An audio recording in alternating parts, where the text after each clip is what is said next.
All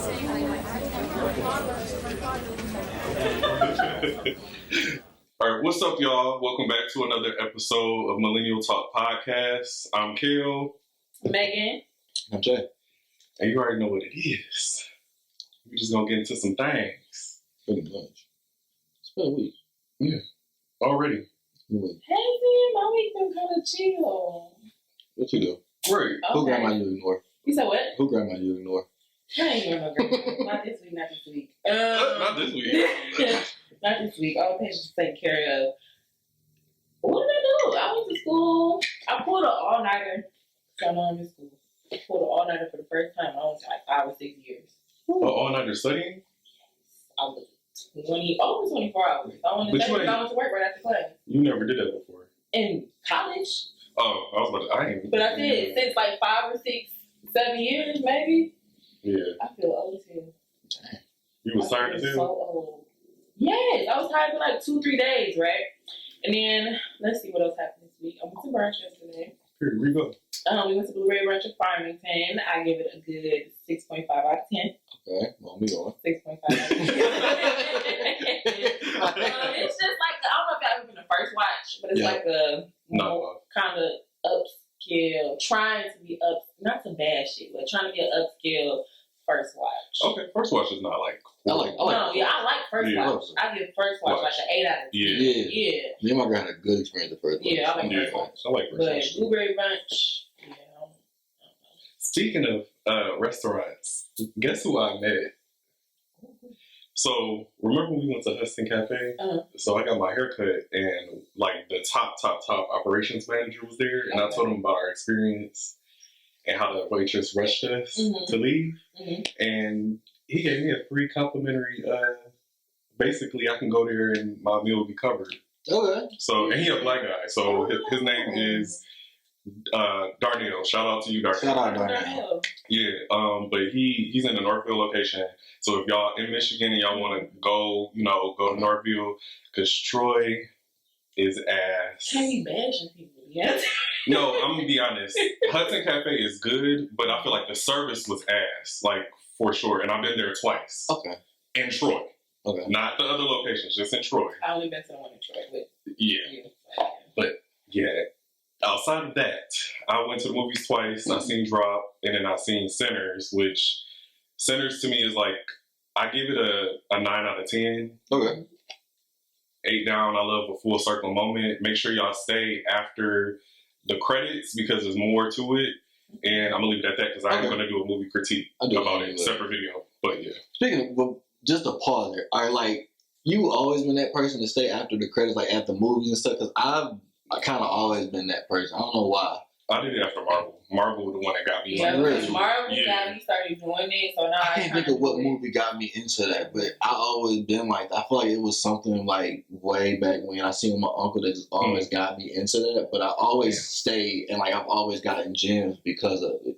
Like I don't know why. Like I always have. I'm trying to think like what older movies had like post credit shit. And it's only a few. Not a few. X-Men did for sure. Yeah, that was Marvel. Because he's talking about something different. Yeah, it was something different. I can't remember what it was. I don't remember. Because I remember he took me back to always see like the Lord of the Rings and Star Wars and all the type of things. So like it could have been one of them, and he always see like the Avatars of the world, the Last Airbender. He was always into like taking me to see the movie, so it could have been one of them. Yeah, but live action is horrible. Yeah, live action ain't been hidden, but yeah. As far as my week, it's been my girl's birthday, so that was fun. Happy birthday! Happy birthday! But we went to a spot called Nara. I don't know if y'all heard it in West Bloomfield. So yeah, it was cool. No. It's like a upscale Benihana. Oh shit! Yeah, I need to, I need to get to that. Long story short, but it was one of those dope experiences. We had a full table. Actually, multiple people there had their birthdays too, so it was a nice vibe. And they do this like bottle service kind of thing where they play 50 Cent and all that kind of stuff, and they come out and do the bottle. So the whole So the whole night, I mean, it had to be like at least 10, just to keep it light. But it was a great night. We did have weird service though, kind of to your service. That's what made me kind of think about it. And I don't want to pose the question, but I thought about it. Like it's an automatic gratuity in it, right? Mm-hmm. Yes, it is. Now, I don't have a problem with it or whatever, because I usually do the math tip, whatever, it's fine. And like, my thing is, do y'all think that it has changed the service industry because it is a natural expectation that they would be tipped? No. I feel like it's always been good service and it's always been bad service. And I just feel like now we just don't have a choice. Okay. Yeah, we should be able to choose. Before the 18 or 20% gratuities that added post-COVID, right, it's always been little attitudes with waitresses or waiters or people rushing you to get out. Because this is my argument to not my argument, but the conversation I had with my girl, because like I used to be in restaurant management, and I was like, oh, this is kind of fucked up. And she was like, what you mean? I was like, I think that this is their way of making the consumer pay for the staffing problem. Yeah, I agree. Yeah, like I was like, because we can't get bodies in here, so like let's just guarantee this, because I'm having a revolving door turnover rate, because it's like I'm bringing in people who have to develop the skills and or are trying to make a quick buck, but we gotta also have a mandated employment in here as well. You know what I'm saying? So it's kind of like a mixed bag. And I was really thinking about that, because I was like, dang, when I was in high school, like multiple girls worked in the service industry, waitresses and stuff like that. I dated a chick who was a waitress, and they would make good money, but I would actively see her working on like her communication skills, her people skills, and she'd be like, oh, I'm looking this up because a lot of people talk about this stuff when I'm in the restaurant. I'm like, yo, that's dope, compared to like when I just experienced it. Nari was like, like a lot of people was kind of irritated. Like, I mean, we couldn't even get our takeout box or our checks, type of thing. Like that's the type of thing. She was gone. Like, bro, the waiter didn't come back at all. Yeah, that's what I'm saying. Like, bro, I ordered a Sprite. It came in a half glass. I didn't even get a full glass. It got refilled. It got refilled, not at all. That's what I'm saying. That's the type of service I got, and she got an automatic tip. Yeah, that's what I said. Like, we should be able to choose. My bill was low twos, right? I give her $300. She like, am I bringing change back? What you That's what I mean, bro. That's what I mean, bro. Like, she asked me that with a straight face. Like, are you serious? Did you see the fucking receipt? It has gratuity. Did you see your service? I've tipped on top of gratuity. I'll admit, I have. I've definitely done it. On the service. Bro, I have to stress that. I've given, even if she gave me the drink, she did this, she did that. I ain't gonna count. I've matched gratuity. I matched it. Yeah. You know what I'm saying? Me personally, even if we had a table. But in that instance, I'm like, damn, can I subtract? Like, let me subtraction. Like, I want to do that part. Like, let me customize mine. Yeah, like, let me survey now. Like, right now. Like, I don't want to do it after my experience. Like, but that was pretty much the primary of my week. Like, celebrating my girl, planning to go out of town. That's it. Okay. Well, y'all, we're going to get into trend of the week. So this week, actually, Jalen gave a good point when it came to, I don't know if y'all seen like the podcast with Michelle Obama and Tracy Ellis Ross, but I feel like it was a good one. Y'all should check it out. Yeah. But I'm going to have you go a little bit more into detail. Oh, yeah. I mean, one of the topics or one of the main things that came out of the conversation, and like I did watch the conversation, so like it's not to attack the situation like the clip or like the podcast. Like, I think everybody should check it out. I think it was a dope conversation overall. I think that the clip though sparks conversation. Of course. So like for me, she was talking about dating like younger dudes and how her main point was that she had dated people her age, and in those relationships it felt that she was like a possession, and that toxic masculinity was like a factor, and that people in that age group are more rigid in that belief than younger individuals. I do agree with that point. I do see what she kind of saying in that. And the belief of what?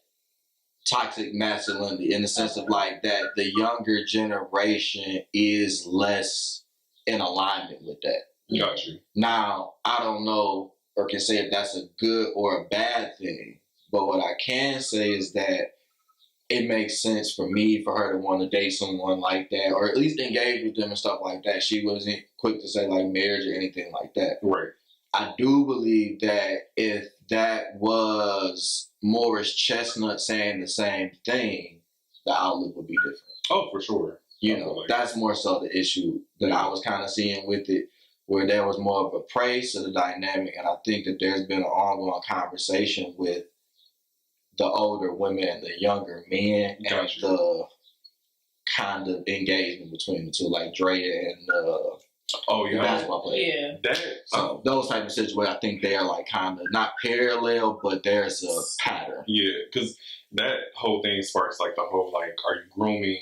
Like, what are you doing like with a younger, younger guy? I feel like on both parts, male and female, I feel like it looks worse, unfortunately, for a male with a younger woman because they feel like you're grooming her to be something and she's easy target because she's young.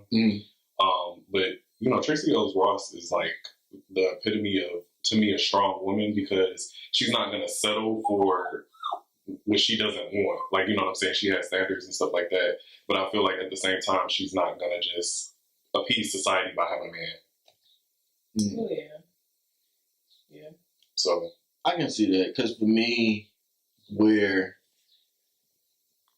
I don't have any evidence of her dating history, her standards, or anything that she do. Right. Yeah. So for me, I just look at it more so like she can do what she wants, consenting adults and stuff like that. I don't have no issue with that.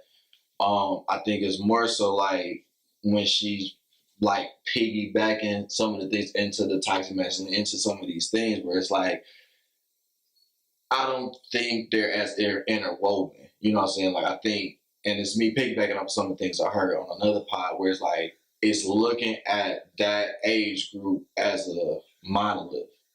Oh, with the toxic masculinity. Exactly. I think that's the one aspect of it because at the same time, if I said, oh, older chicks, you wouldn't want that same monolith box on you. And I think that would be wrong. You know what I'm saying? Yeah, because people are multifaceted. Yeah, and I think especially, more importantly, we have the allure of Tracee Ellis Ross more so than like if this was said person from neighborhood, said person from any state in America. Like I don't think we would have the same outlook. You know what I'm saying? So because she's of a different caliber, right? And being Diana Ross's daughter, like you already have been, your level of exposure is already abnormal. You know what I'm saying? So true. That's how I was pretty much looking at it. Well, I guess my thing, because it's toxic masculinity, but like what aspect of it is she referring to? Because I didn't see the clip. Right. So what aspect of it was she referring to? Because, and again, what you just said, it goes based off of her experiences with these men. Because if you could flip it, I could say more of the men that I have dealt with have been, if it's in terms of like they don't want women making more than them or they're not comfortable with that. I experienced that with guys our age. Whereas guys older that may have came and tried to talk to me and been like, I'm already set, I'm good, I just want somebody there. Yeah. So it's experience based. Like 100%. What you experience. Like you said, it's not a monolith.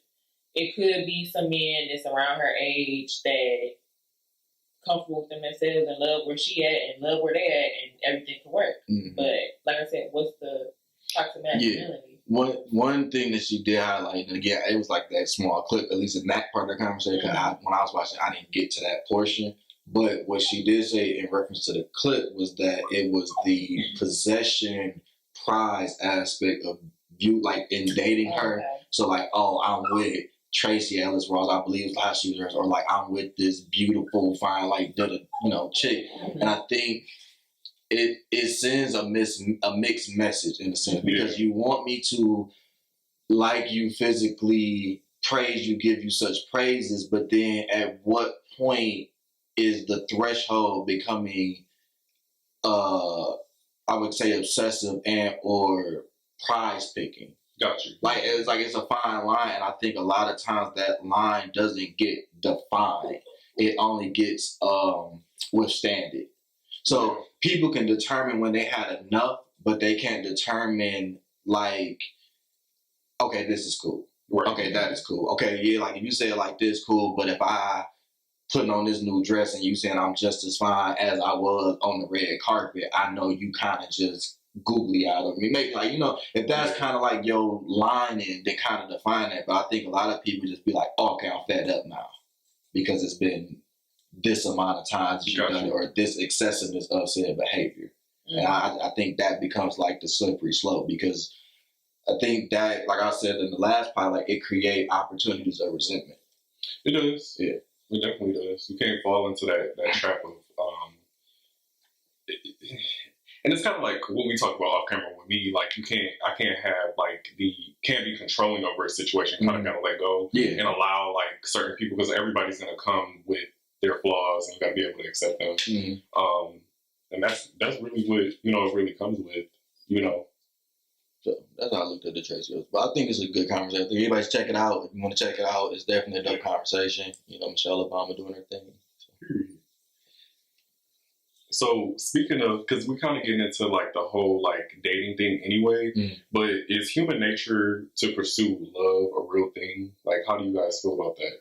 Because I feel like, to me, I feel like we all have different purposes, and not everybody's purpose is to pursue human love. And to me, a romantic, because I have to be very narrow with that, romantically. Now, love and other aspects, yes, but I mean, romantically, how I feel is like that's not really the pursuit that a lot of people will go after. I feel like I have a lot of opinions on this, because what just clicked in my head is like, you have to know what love is to pursue it. Because a lot of people claim they're pursuing love in a romantic aspect. Yeah. They want love and everything, but really you just want companionship. Right. And that's not love. So when things get a little rocky or whatever, you're really looking back, like months or years have passed, looking back at this person, you're like, who are you? I don't like you. I know I don't love you. So what was your pursuit? But it being human nature, I feel like the way that we are designed, yes, I do believe in all aspects, romantically, non-romantic, we are all looking for some aspect of love.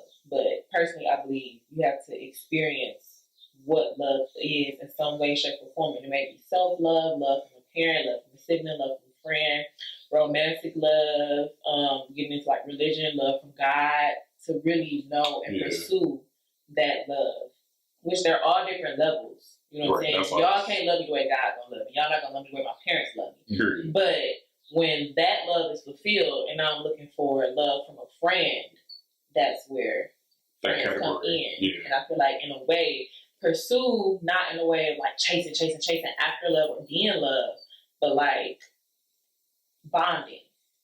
Because humans need humans. So that's where my thought process goes. So I say yes, it is our nature to pursue love. Yeah, I think for me, yes, I'll just answer it just boldly. I think a lot of the caveat in which I like the way in which the question is asked is that y'all say like human love, right? That's one thing y'all pointed out. I don't think in general that ain't the nature of the question. I think like for me, humans come out of the womb in pursuit of love, like period.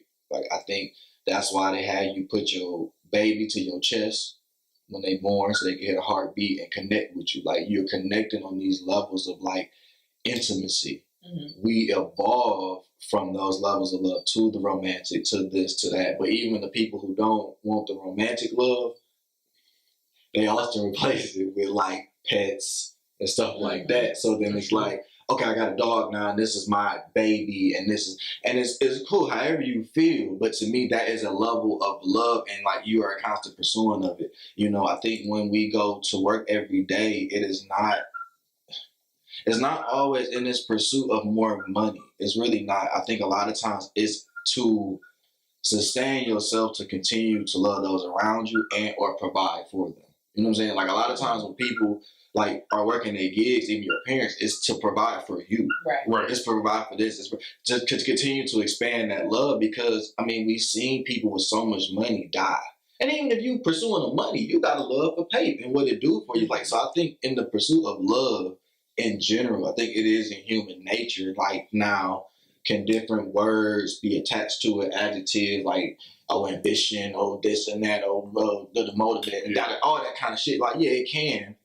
But in the core of it, we all are born with a pursuit of love, like in some way, shape, or form. And eventually, as you develop, which is unfortunate for most people I see in the world, you find yourself in environments that are absent of love, and you find yourself pursuing that specific love more than anything. Mm-hmm. Yeah, you know what I'm saying? So a lot of them parents who didn't have that love, a lot of time we find these people seeking that validation from somewhere to feel that. Mm-hmm. If they had a bad relationship, they go elsewhere to fill that void or to do this or to do that. And so it's like we are in a constant pursuit of love, but as we learn in life, we learn how to kind of like shape that pursuit for the betterment of our survival type of thing. Yeah, I feel like that's a good explanation. That's why I said, like, for me, I watched an interview with La Roche. I don't know if y'all know who that is.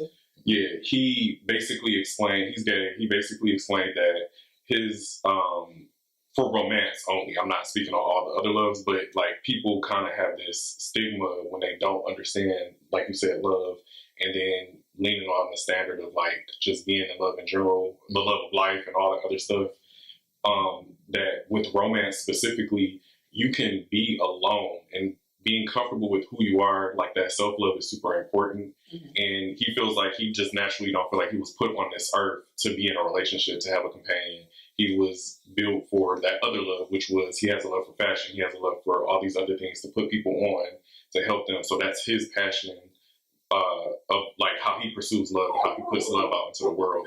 So I feel like those type of things, I have a love for everything else. But the reason why I'm speaking like narrowly on just romance is because I feel like a lot of people fall in that category where they're lost and they feel like the only way to live is to thrive by being in a relationship, that companionship that they're looking for, which to me, like you said, is filling a void.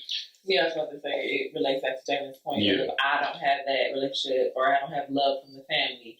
So now I'm dating and I'm seeking that love. Which that's a different type of love than romantic type of love. But I'm like forcing this person to fit that void. Right.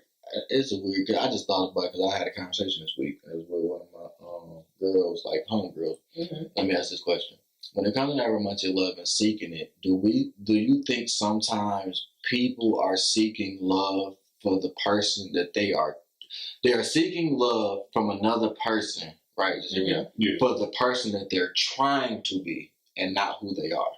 It depends on their age. And I can speak on this now because I feel like I'm kind of going through that right now. Right. I'm kind of like when I'm dating, I always been intentional. One girl, one guy, you know. I'm messing up. Let's specify. One, how you say it? One person?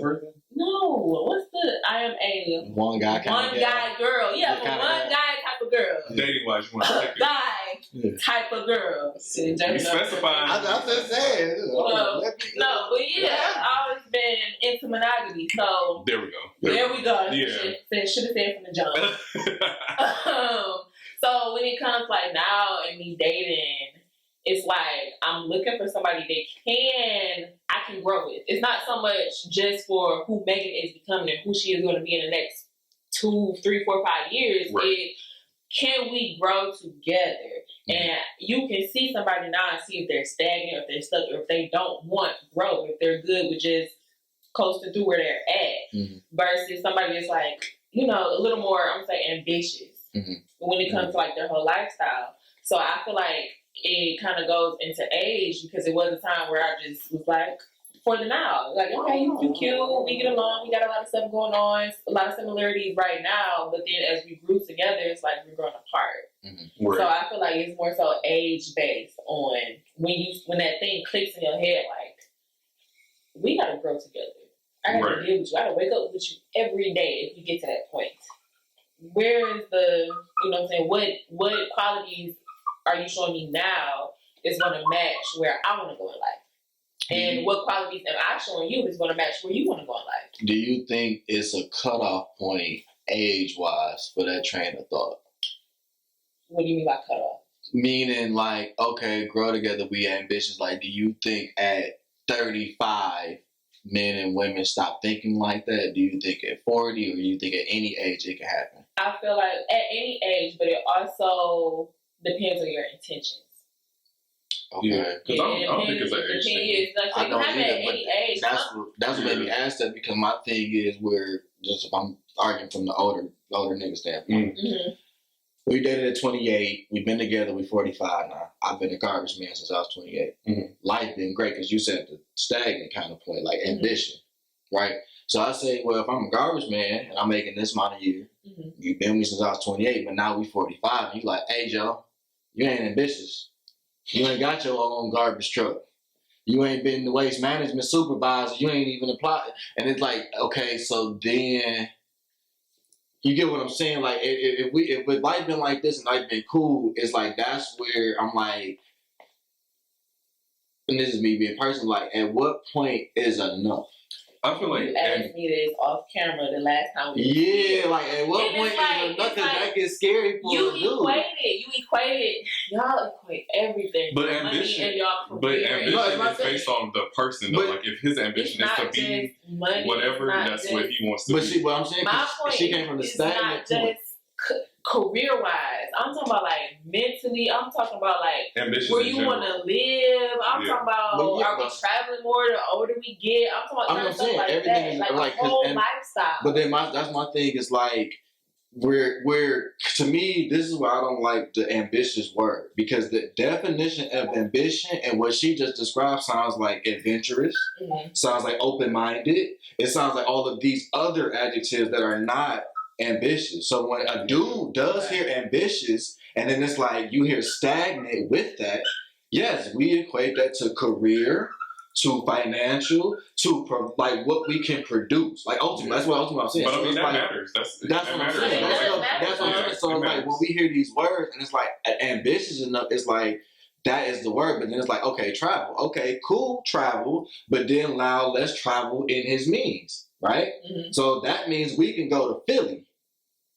She not cool with going to Philly. Not everybody like that. But that's what I'm saying. But she was cool with Philly at 35. But wait a minute. But now we're 45 and she like, nah. His means. I want to go to Tahiti. When you married, is your means. And that's convenient and that's cool. But I'm saying. That's not convenient. That's the truth. But I'm saying. It was yours, mine was yours. So now, let's say I'm the breadwinner. So now it's not just whatever he making every year, but we make combined per year. No, so I get it's not that. like you're going to have a mindset of, oh, he can't take me to No, I'm saying, but using your example of ambition, right? So let's take you as the breadwinner, right? Your example is ambition. Dog, cool, he been chilling. So at that same point, why is it the expectation for him to be, oh yeah, let's go to Curacao or let's go to Tulum? Because he already in his mindset. If you're the breadwinner, this and that, it's and then you add this expectation that he should be this open, adventurous guy. I think if y'all already at 28, then you knew that this cat was already an open, adventurous guy. You know what I'm saying? But that's why I gave the example when I asked you, is it a cutoff? Because I'm saying 28 to 35, they was cool with going with Philly. They are now 45, and she's like, yo, I want to go to Paris. Why can't we go? Baby, I still been the same garbage man since I was 28. And that's what I'm saying. That's where it gets scary for dudes. Because he been cool with 28. Yeah. You gave him kids. You've been with him for 10 years as a garbage man. But now at 48, it's like, yo, we should go to Paris. Hey, be and quiet. And I say we can't, but it's like, I made this right here. So it's a realism thing to go on with it. Where now my wife want to go to Paris, but I know even if I could afford, it's going to take 4 or 5 years. So how long is that wherewithal that she gonna wait or be cool with the 5 year? It gets scary. But I mean, you married though. But all that is scary though. But listen, I mean, I get the expectation. It sounds great, being put on, and we saying like a really movie version of everybody being cool, but we're saying somebody who wants one thing that this person cannot immediately. So it goes back to your original question of when you're dating, are you ready for the person you're going to become? Because right now, at 20, or in that scenario, at 28, I can see what type of dude that you're going to be if we are really spending a lot of time with each other, enjoying each other's company, and like really diving deep into a relationship. I can see the man you might be, or the man that I think you're going to be at 45. And that's what's going to keep me around for us to get to the age of 45. Yeah. So if I'm looking at you at 28 and you're a garbage man, and this is your career path and this is how you're going to choose, and this is what you're going to choose, okay, but you might have a mindset to be like, let me invest, let me get into real estate. But you see what I'm saying? But you see, that's what I'm saying. That right there adds all this extra level to it. You see what I'm saying? Like, that adds the fact that he want to take the money, invest in the real estate, everything. That's adding all the extra caveat. When I asked, just like real straightforward. No, I gave the second question: is there a cutoff for the age? And you was like, well, no. And so I'm like, right, exactly. So then I was like, okay, cool. So now I gave the same thing. We 28. You was making the more bread. I'm still the garbage man, and we hit to 45. And she was cool with going with Philly, had the kid. But now at 48, it's let's go here, right? So what you're saying is like, well, early on he would have been investing in real estate and all that. I would have seen the type of guy that he was. Right, but you was cool with, because my thing is like basically we're saying like the 28-year-old is going to have the same foresight and wisdom of the 45-year-old version of her, which for most people wouldn't be true, right? Right. So my thing is at the 28-year-old, this is her interpretation of said guy. So the garbage man, for what she want to do, where she went even till she's 35, is great. They got a crib, the kids, they're doing nothing. We keep fast forward, and that's what I'm saying. The 48 point was why I asked the age. Now she just want that change. But he didn't invest in none of that stuff because it was never an issue for her at 25 to 35 to this and that. But I mean, now it's a real straight cut for it thing though. No, you gotta think about it. If you married though, and you want these things. That's one thing. If I want these things, I'm bringing this to you. I'm letting you know this is what I want. So you tell me for 10 years you. Anywhere, in 1 year out the other, in 1 year out the other. It's not that he kept being the garbage dude. So if you look at the typical raises, change though. But the typical raises of a job, he got all of that stuff. So even if he was making 70 bands and went up in small increments, now he makes 77 after the change. That's a typical rate of increase for a regular job. It's based off of character though, because at the end of the day too, if you are married to somebody, you would want to grow with that person and do different. Did, bro. He a good but I'm guy. saying in general, like if, if he wants to travel and she wants to travel and do stuff like you said, if she wants to go to Paris, that's something that she aspires to do. Her life, we're at an older age where we feel like we should be able to travel. We should be able to do things. Right, but my thing is the travel. But see, the thing is the travel. They have been traveling. Like I said, the Phillies, the this and that. Yeah, but she want to go overseas. It's nothing wrong with that. So then that has now shot up out of nowhere. But you have two incomes. Right. Get what I'm saying. I'm saying y'all incomes is whatever. She's getting her raise and stuff like that. Our lives have been this. So off of our base income of our household, we have been taking care of kids, doing this, taking our Philly trips, doing this. All of a sudden, at 48, is this extra heightened, like, let's go do this travel experience. And what I'm saying is that we can even do, even if he's doing the same 70 years, let's even say he made 80 at this point, and he's still stacking. What I'm saying is like, it's now for me to jump, and that's let's say like a $10,000 trip. For me to jump, put that money to the side, it's gonna take me 3 years, right? And is she okay with 3 years? But I'm saying, think about that. What I'm trying to get you to understand is like, we're still looking at it from this, why can't she get the trip kind of thing? When I'm like, look at the mental kind of thing that go on in that dynamic of that relationship now.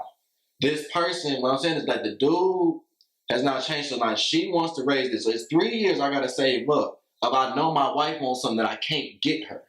But I feel like that's based on just being, that kind of goes into masculinity though. Like if you're married and y'all have it together, you're not the only person that's putting it in. And that's not fair. This is why I don't like that conversation. Because like once we were just saying marriage, right? So I'm the husband. So I can't do something for my wife. But that's toxic masculinity. No, it's not. It's just that's not toxic masculinity. That is masculinity, but that's not toxic. That's not toxic. I'm providing for I'm doing something for my wife. But you're a family. Y'all do it together. But now you're adding this perfect dynamic. It's not a perfect dynamic. I'm just saying. I'm not even saying 50-50. I didn't say 50-50. No, I'm not. Y'all together. No, what I'm saying. You know what I'm saying? It's not toxic though. Right, what I'm saying. It's not toxic. Right, I'm not saying it's toxic. I'm just saying. Because what y'all saying is, I'm saying they're already doing that. They're already doing that. They're already. As a man, you just want to be able. No, listen to what I'm saying, right? Okay. We already doing what y'all saying. Everything is working. Our bills are paid. We're not struggling. We going on trips. We doing this as a family. Now, we've been going in the States, maybe went a Mexico trip. Going to Paris, going to Japan, whatever the fuck you want to do, is a heightened expense. That's way different than just the traditional shit. So what I'm saying is like, there has to now be an extra somewhere to make this difference up. So even if it's that we are tag teaming it, you internally as the dude or whatever is still feeling like you cannot do, like, I couldn't do this. Like, I have to then work it up. Like, by yourself? Even if we're doing it together, right? Because what I'm saying is, like, my wife wants to do something because, like, what's going to change? Like, so once we go to Paris, it might be she want a better car. She might want this because now the lifestyle is heightened. Because if we already been going to Pittsburgh and all of a sudden she want Paris, right? The standard of the life that she wants is clearly increased, right? How can it not increase? If we change it from going to Philadelphia, that's what I'm saying. We change it from going to Philadelphia. These places. About a one-time trip to Paris versus the whole lifestyle. No, that's the difference. No, because if you go to Paris, just like if you go on a cruise ship, if you do any of these things, you continue to want to do them things. Let's just keep it a being. Like if you go on a cruise, you want to go on another. Exactly. So let's keep it a being. But I mean, to equate it, like her lifestyle is going to change. Like now she's going to. Let me keep it small. Let me show you a small example. We want to go to Paris, right? All right. The next trip, let's say, is Amsterdam. Okay. That's all I'm saying. So that is definitely a heightened level of lifestyle from us going to Philly to this to Miami. We drive to North Carolina, shit like that as a family. That's what I'm saying. Like, those are two different increases in lifestyle that would worry most people. But let me ask you this. It's different when you're young. Like you already said, they have years together. So when you're young, y'all typically don't have that much money. Y'all getting it out the mud together. Y'all older in the aspect of y'all maybe didn't get that chance to live that type of life early on. So you're old enough now where you like the kids are old enough. They can be watched. They can do this, that, and the third. And we can actually travel and do something. Yeah. Whether you save up 3 years or y'all save it together. But even everything you saying still goes into the same. I didn't say the kids were going on a trip. I'm saying everything is lined up. Everything you saying, like, he was a trash man at 28 and continued to be. I gave you that. Yeah, so I feel like your focus is more so on the man feeling like he can't provide for his wife. But that's why I was trying to have the conversation, and everything kept going to like the trip and providing the trip. And I'm like, cool, he should want to provide the trip. But I'm saying, look at said journey. And it's just simple, like, everything's going to be hunky-dory. When I'm saying we've seen real-world examples where that shit is not hunky-dory. Of course. And that's the conversation. That's why I keep saying it's this magical, perfect situation that y'all describing. I'm like, no, when we look in the real world, that adds friction to relationships. And that's what I'm speaking about. And that's all I'm speaking about. That's what I'm talking about. And I'm like... Because I've seen, it doesn't necessarily have to be black. But on the smaller scale, you've seen something smaller cause friction in relationships. Something even smaller than a Paris trip. So I'm saying, just to throw in a Paris trip, like, it's whatever. I'm like, no, it's not whatever. And that's all I'm trying to highlight. I'm not saying she can't go. I'm not saying they wouldn't work as a team to make it happen. But that road is not as paved out as it seemed. You know what I'm saying? Because I've even, on the small scale, she want this bag. And I'm talking about in our age group. I got the bag. No problem. You think she ain't gonna want another one on that scale? You know what I'm saying? I can't go from the Glamaholic bag to showing up at No, not even that. No, I'm talking about if I went down, I can't just show up and go into, let's just say, a Marshall's and get the little $30 bag. I can't do that anymore. I have set this bar because that's what she wanted. So then it's gonna go from glam to this. Cool, I can do it. But what I'm saying is, it's going to keep increasing, and it might, for some people, reach a point of this or go back to Maegan's point where I have to be this ambitious guy to keep basically up with that standard. That's all I'm saying. Like, that happens. So is that what you mean? Like, when does it stop? Exactly. Like, when is it enough? Exactly. That's what I'm saying. When will it stop? It stops when the man speaks up and say, "Okay, baby, hold on. Let me be realistic with you right now. You moving up. But us, as a couple, our finances aren't moving up. So right now, okay, the Glamaholic, let's say next level, Tory Burch, okay, now we at Balenciaga. All right, boom, it got to stop. That's $1,100+ bag. You want Chanel, you want Birkins. We not there yet. I'm not there yet. You're not there yet. But that's where the communication. That's the paved road. But that sounds easy. No, it's not easy. No, it's not. And that's the whole root of the conversation I was trying to get to, was that when we get to that point and it's like, let's just talk and it sounds cool, that road get real nasty real quick when it's like, depending on the person. The person, but it's like, if you are, but I'm saying, if you are, It's not even a person sometimes. Like I tell people be like, "Oh, I wouldn't do this. I wouldn't rap. I wouldn't do this for 1,000 until it actually is in your face." No, I believe that. And that's the point that I'm getting to, where it was like almost where I didn't want to say the word, but the insecurity of the man you refer to as toxic masculinity. And I'm saying, no, that's scary, bro. Where there are niggas out here that will look at your wife and be like, yo, I will give you that shit. It's willy-nilly. And it's like it is insecurity, but it does get toxic when it turns into more so negative emotions towards your resentment. Not even it wasn't resentment. No, I'm just saying that can turn into. But that's the whole point. Where I say my males don't want to be vulnerable, because like I'm saying what he's saying, and I'm strictly saying from an insecure standpoint. I ain't say nobody cheated, it's a marriage, and there's someone who's saying that's toxic.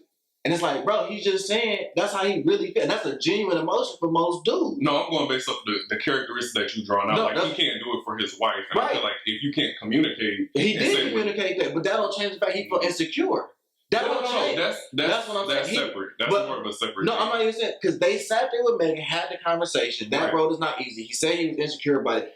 Nothing is going to change from Monday when they had that conversation to Tuesday. He didn't get 20 bands. He didn't know. He got his ass up and went to work. But at that point, that you see where the relationship is. It's not. It's a healthy relationship. But his wife has come to him, because that's why I asked her, what is their age point? She just wanted something randomly on a Monday, and she came and told her husband. They had a conversation about it. He was either open about the insecurity, or even he wasn't. But he still felt age limit on it, like, because we our age and we can have real conversations like this, so it doesn't. But I can still have the same insecurity level, because she just said Tory Burch, right?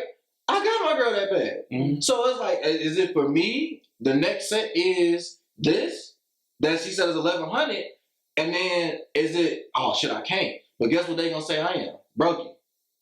Or is that other people? Or no, my girl's not gonna say it. But I'm saying, no. Listen, what I'm saying is like, there is the outward perception of this and what's going on. My girl probably not going to say that. I get that. Right. You know what I'm saying? But what I'm trying to get to the root of is that basically we're saying is like, the dude should tuck his insecurity, do this, do that. I'm saying I'm just a dude who's expressing his insecure in this situation, and this is just simply the pathway. And I'm saying that's not easy, but it's like, look how much back I got from just, you know what I'm saying? I have the risk of getting told, I'm toxic masculinity, don't look at this, ignore it. You know what I'm saying? Like, how many times I get told that? And ultimately, this root of the conversation was taking my wife to Paris. And it was literally much less pushback on that than me simply saying, hey, I feel insecure in that aspect. So then when we looking at why niggas not talking, why niggas not this, it's like, that's the root of the conversation I'm trying to get to. It's a certain percentile when it comes to that. Like, we do know that it's a smaller percentile of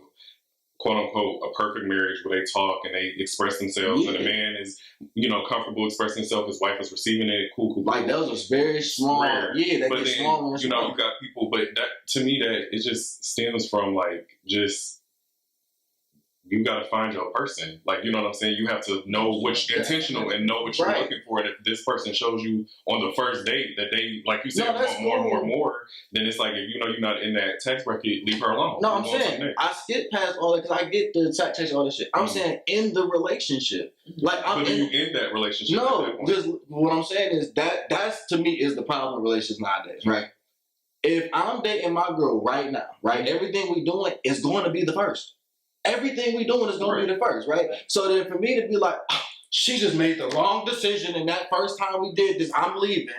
No, that's the pavement. I'm saying that it's hard in that 3 years where like I'm sitting here talking to her. It's this and that. Oh, she's pushing away from me. Oh, I'm coming back. I'm showing that with what I make, let me try. So yeah, I get the relationship part, but that shit is very, very difficult and not made for like the week. You know what I'm saying? Yeah. So it's like, that's more so where I'm like, not even, the semantics of it, but more so the nature of the conversation of if we having this man-woman perspective on it, the dude even voicing these things, how much resistance is there? So it's like, how can we really get to like a root conversation? That's what I'm saying. Like, when we talking about it from the shorty perspective, even as a collective and just us three people, there was less resistance to her going on the trip than like, why ain't that nigga? Why ain't this? Why ain't that nigga? And it's like, that's more so what I'm saying is like, are the overall insecurities that are like we're in combating pressure put on a man. Exactly, and that's all I'm trying to get to the root. That's the root conversation I'm trying to get to. It goes back into the being a protector, being a provider. I seen this post on Facebook and Instagram this week. And it's like, you cannot be broke in a relationship and be black at the same time. Well, as a woman. Let me transition that. And that's fucked up. Let's transition that into the next topic of like what area in your life that you can improve, or whatever to get you to the next level, and what's standing in your way. I feel like that's a perfect segue into that because continuing on what you were saying, I feel like that's a good aspect to get into that. Like, how would you improve, that aspect of coming out of that? Basically, your insecurity. Like, so if we use that same scenario, if you're insecure, that's, you're standing in your own way at that point. And how would you get out of that outside of just communication? What would you do in that situation if it continues? The nature of the question I don't like, because it's not, when I'm speaking to the insecurity, and I'm not going to use that for per se myself because that's not specific to me, but just if I was talking to a dude, it's basically reversing everything I just said, where I'm like, society is putting this on you. It's like, nigga, why are you feeling insecure? It's like, nigga, society is putting all this in front of my face. What you mean? You know what I'm saying? That's assuming I got a perfect household, perfect this, perfect everything going on. That's like, nigga, I don't have a car. You know what I'm saying? I'm trying to work up. So it's like, yeah, bro. It's like all that is in front of your face. So like, no, I'm not going to per se like answer that for the improvement aspect. But like, yeah, like that's cool because on the same piggyback, she is because she don't feel on some jeans, but I can't say shit about it. And that's just one thing. And I shouldn't say nothing about it. Like me being honest with you, but it's like I'm asking, why can't dog get the same grace? That's what I'm asking. That's where my root of my conversation comes from. Two things can be true. Yeah, that's true. Yeah, she insecure in them jeans, but goddamn it, baby, you look good walking outside and I'll support you now. I'm not that nigga that's gonna come up and say that. But at the same time, if dog somewhere with some baggy jeans or something like that, because that's all he got in his closet, we shouldn't, that nigga broke his hell, this, that, like, wait a minute, she got no jeans that can't even fit. So is that more so men versus women or the black community as a whole? That's more so the root of my conversation. Because I don't have a men versus women mentality because I do think two things are true. Mm-hmm. But I think that the root causes of those issues are separate and we don't talk about them, right? Okay. But to the nature of his question, I think a lot of times with the improvement shit, is like we struggle in even identifying them areas because it's like a constant perspective of perfection in society. Mm-hmm. Like you have to have your lashes done, this and that, your hair cut this, oh nigga, I'm on it. So it's like if you don't meet any of these check marks, like if you miss one, you can check, nigga, you got a car, a crib, this and that. The reason you couldn't get your hair cut because you've been working 80 hours a goddamn week. He got a fucking haircut, dusty ass nigga. He got more money than everybody at the bar. I get what you're saying. Like society based, but like for personally you, what do you? Yeah, that's what I'm saying. Like if I flip it to me personally, I help too many people. I take on the burden of responsibility for a lot of people, and when you're talking about off camera, I don't spend anything on myself, like time, money, and if I'm being very transparent, love.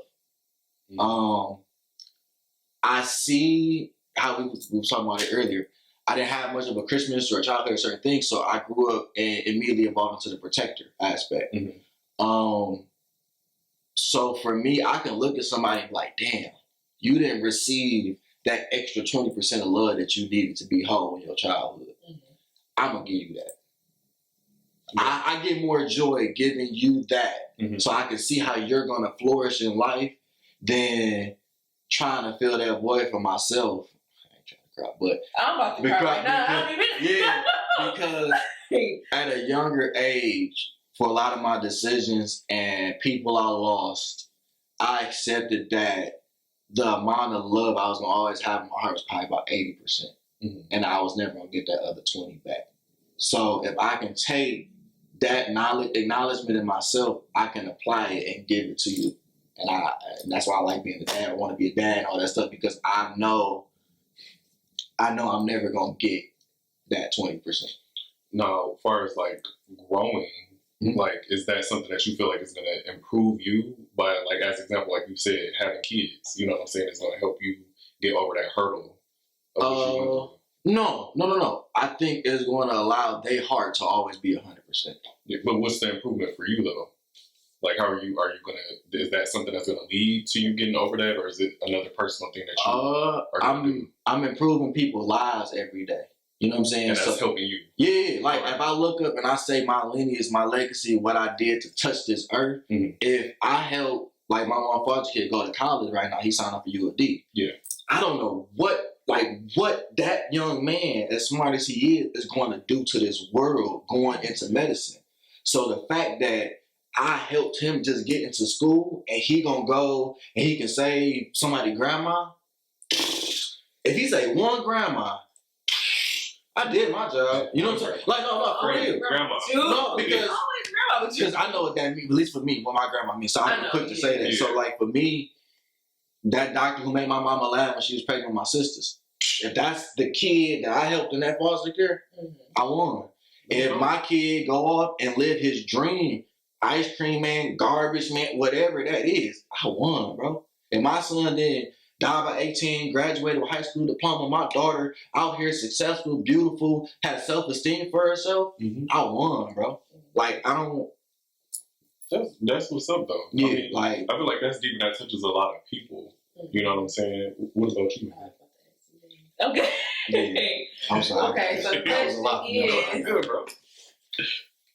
What area in life do you think needs improvement to get to the next level? On a lighter note, procrastination and time management. Yeah, please. I know that. On a deeper note, I feel like, Good question. Shout out to get to the next. Because I don't want to speak about this. I'm about to cry. But I'm going to speak about it. Because it's been on my heart to speak about it. I need to start going to therapy. I agree. I do too. And it's for the miscarriage that I had in 2022. And I didn't know it still affects me to this day until I was having a conversation with somebody. And we was talking about kids and stuff. And it kind of dawned on me, because they already knew that I had it. It dawned on me that, like, I can't say the words that I LOST a child. I always say it's a child, my unborn child. But it's not the truth. I lost that child. And for me to, like, really level up in certain areas of my life when it comes to, like, my emotions. Because I've always been the type that's like, I can, but I push my emotions back. Like, it happened in 2022. I didn't tell a soul until 2023, not even my mama. And I went through so much on my own. So for me to open up and become vulnerable again, to reach out to a friend and say, hey, I'm struggling. Exactly. That's what I need to do to get to the next level. See, I still not that strong yet.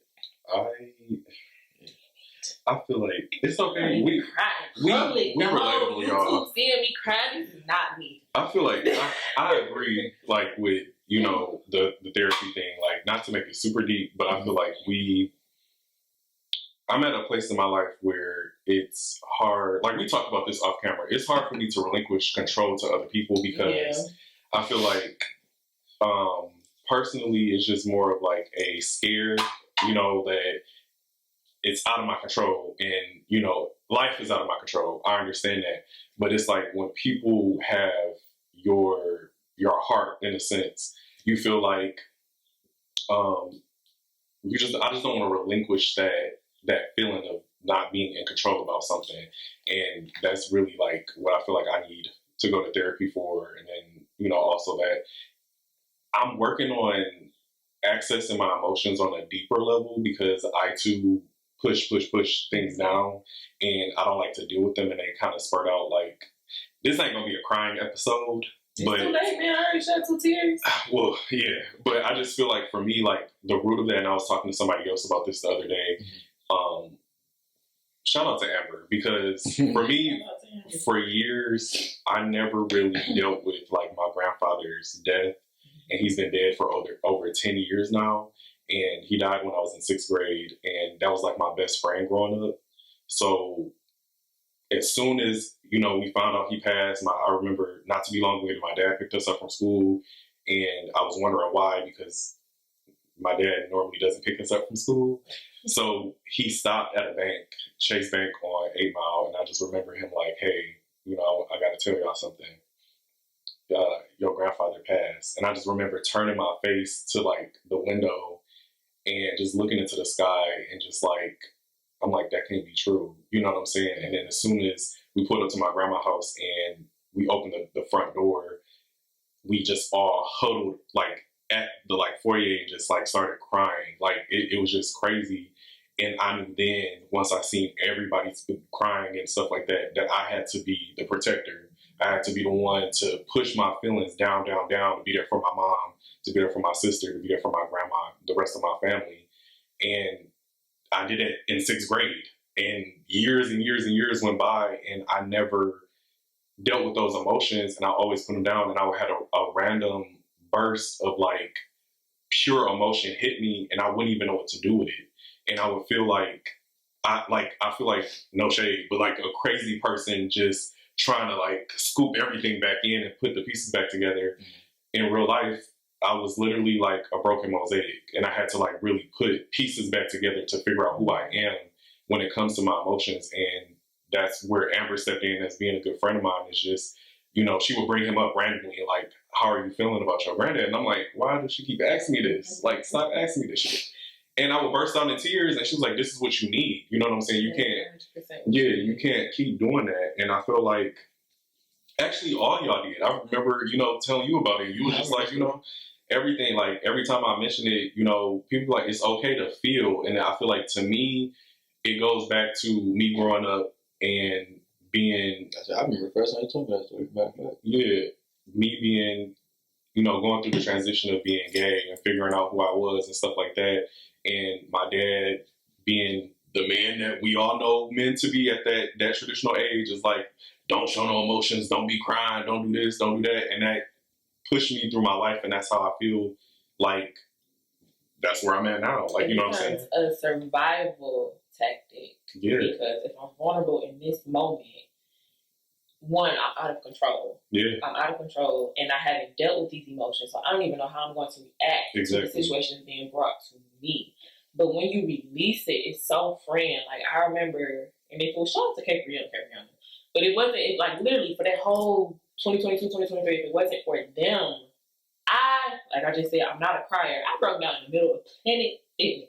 That's what it be doing to you, man. Running on the treadmill. And she had to walk me to the room, the locker room. And I'm in the middle of the locker room. And she told me, like, it's going to be okay. It's going to be, I'm like, she didn't even know. She didn't even know that's what I was crying over, because I had found out that my ex at the time had got another girl pregnant. And he called me crying because she got an abortion. So now I'm looking at God like, how is it that she had the choice and I didn't even have a choice to keep my baby? And I want to be a mother so bad. And that's why I can relate to you. That's why I was about to cry when you was talking about that, wanting to give love to everybody and like wanting to be there. It's kind of like a savior complex, but you got to understand it's like that 20%, don't give up on that, because that's what you're supposed to be giving yourself, Jay. Exactly. That 20% is where you're supposed to dive deep into that area that your mind or your emotions won't allow you to go to. And you're supposed to build that up for yourself. Because I'm the same way. Like, I want to give, I understand, and I have found myself like that in my past relationships. Like, why do I always find men or attract men that's always going through something? And then I was talking to my coworker, and she said her therapist had told her, is it something that you attract, or is it what you accept? True. And it's like, it's what I've been accepting, but that's where you need to get a love to yourself. And I guess we in the same boat of needing therapy and need to release emotions. But to wrap everything up, I love y'all. I love y'all. We love you too. And if I knew then, what I know now. So this topic, last week we did something, you know, just to create a lighter hearted situation. Yeah. Need to refill our drinks. Low key. But last week we did more of like off the dome, but we're gonna actually pull from this basket. I don't know who wants to do this, but please, I go first. Well, should we just do one? Like, if you pull one, we all gotta say something based off of that. Sure, I can see all of these, so you might want to question them up more. I won't cheat. Damn it. Well, don't look and just pull. Won't cheat.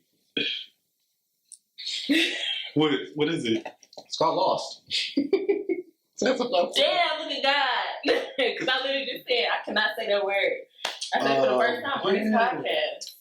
If I knew then what I know now, at least about being lost, I guess I would be honest about needing help to light my path. Deep.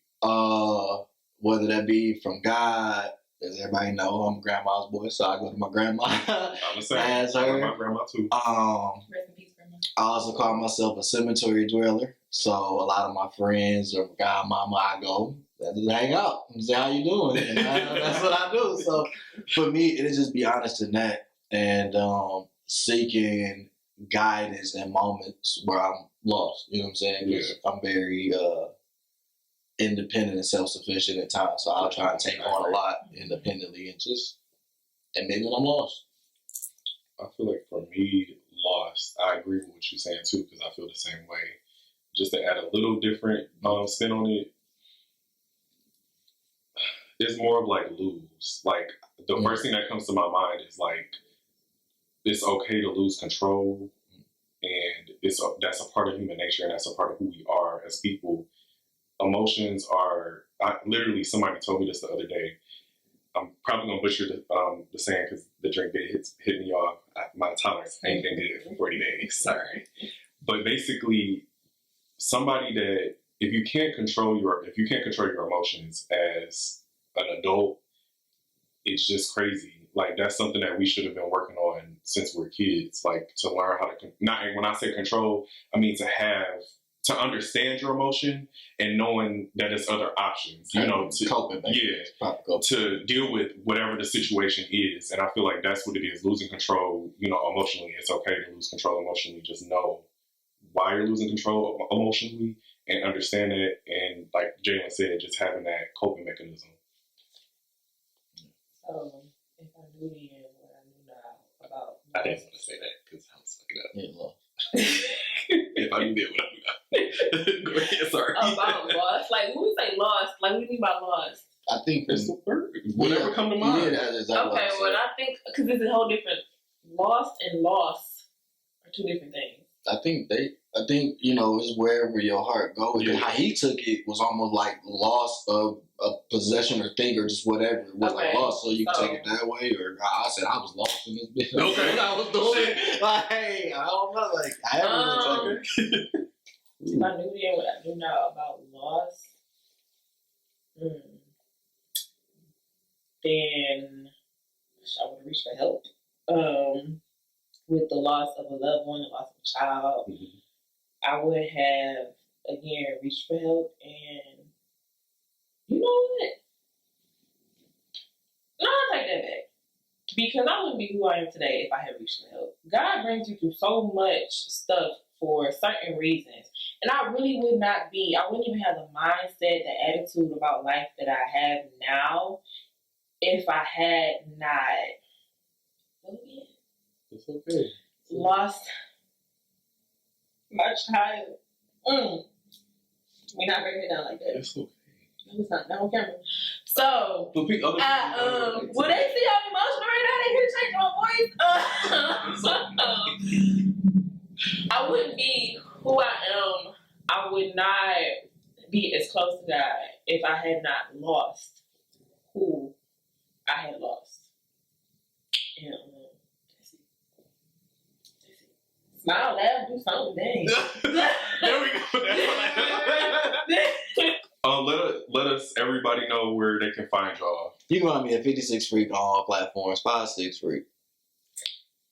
Okay, you can find me on Instagram, I guess, at _Maegan, Maegan. I spell mine different because that's how I spell.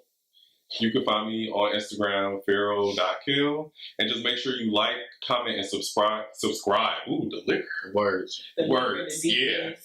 Like, comment, and subscribe to this our channel, and make sure you follow us on Instagram at millennialvisionent. And till next video, y'all. Peace.